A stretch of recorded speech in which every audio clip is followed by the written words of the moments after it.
Donc tu lignes ça correctement, très correctement, avec les autres parties et tu envoies ça à la peinture très rapidement.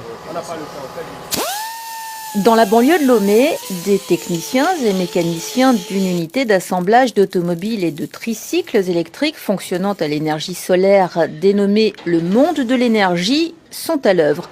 Cette usine, lancée il y a quelques semaines avec l'expertise de son partenaire chinois SK Ingenious Limited, fait dans l'assemblage et la commercialisation des voitures et motos écologiquement responsables. Le montage se fait en 3 étapes, 3 grandes étapes. La première étape consiste à faire de la soudure. Après cette étape de soudure, on passe à la peinture. Donc une fois que la carrosserie est bien faite, ça passe à l'atelier de peinture où on va peindre notre engin selon la couleur voulue. Et peut-être en 2 jours, attendre que ça sèche correctement avant de ramener ça pour mener à la 3e étape. Maintenant, la 3e étape consiste à faire l'assemblage des différents composants, à terminer carrément l'installation. Fabriqués au Togo, ces engins, des motos, tricycles et véhicules à 4 roues notamment, associent le système solaire au moteur électrique. Ils sont dotés d'une batterie rechargeable et d'un panneau solaire de 250 watts. Et ce n'est pas tout. À l'intérieur, on y trouve, entre autres, un mini-ventilateur et une caméra de recul. Félix Eto, directeur général de la société Le Monde de l'énergie, donne plus d'explications. En réalité,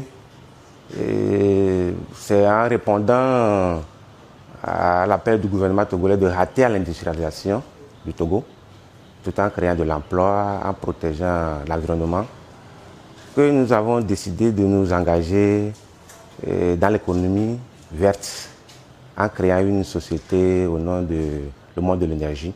Nous avons commencé avec l'achat des produits, la vente, la commercialisation de tout produit solaire, les lampes, les lampadaires, les torches. Et c'est dans cette idée que nous avons eu l'imagination, si on peut le dire.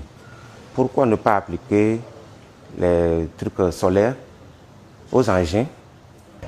Pour les défenseurs de l'environnement, les enjeux économiques de cette innovation sont énormes. Au Togo, c'est 3000 personnes qui meurent chaque année à cause de la pollution. Et donc cette voiture électrique règle ce problème-là.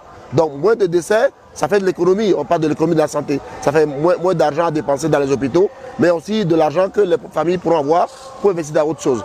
Deuxième sujet, c'est que la création de la fabrication de voitures génère forcément des devises et ça crée de l'emploi. À l'heure où je vous parle, nous sommes en train de... la société Le Monde de l'énergie produit actuellement 25 tricycles pour le Nigeria. C'est quoi? C'est de la devise, c'est de l'argent qui va rentrer dans l'économie nationale. Mais au-delà de ça, il faut noter un positionnement formidable du Togo. Dans le cadre de son émergence vers le développement économique, le Togo peut se positionner en tant que hub technologique en matière de production de voitures solaires électriques intelligentes. Et vous savez aussi que le Togo dépense 4 milliards chaque année pour subventionner les sociétés de pétrole, pour subventionner les citoyens qu'à la pompe, le carburant devient le moins cher. Le Togo pourra faire beaucoup d'énormes économies si ces moyens-là ne sont plus utilisés dans ces subventions. Ces hybrides, qui ont une vitesse moyenne de 60 km/h, permettent à charge pleine de parcourir en moyenne 180 km. La société a déjà commercialisé plus d'une centaine de ces engins. Cédric fait partie des tout premiers acquéreurs de la S-King. J'ai fait le choix de cette voiture parce que premièrement j'aime l'environnement et voir tout ce qu'on dit dans les journaux et autres à propos de la couche d'ozone. J'ai voulu tester premièrement cette voiture, voir si ce qu'on nous dit est vrai. Et vraiment les résultats sont encourageants. Ils sont nombreux encore à hésiter à faire le choix de l'écologie au motif du coût de l'engin, pas tout à fait à la hauteur de la bourse des Togolais. Le promoteur s'en défend. Si je dois payer un véhicule comme ça qui me coûte, ça c'est combien? Hors taxe, nous sommes dans les 3 900 000. Tout taxe, c'est 4 100 000. Des véhicules de cette taille, Toyota ou bien BMW, vous n'allez jamais trouver ça à la maison. 4 millions, hein, mon frère. Tenez-vous bien. Jamais 4 millions de véhicules comme ça à la maison. Pourquoi dire que c'est cher pour nous?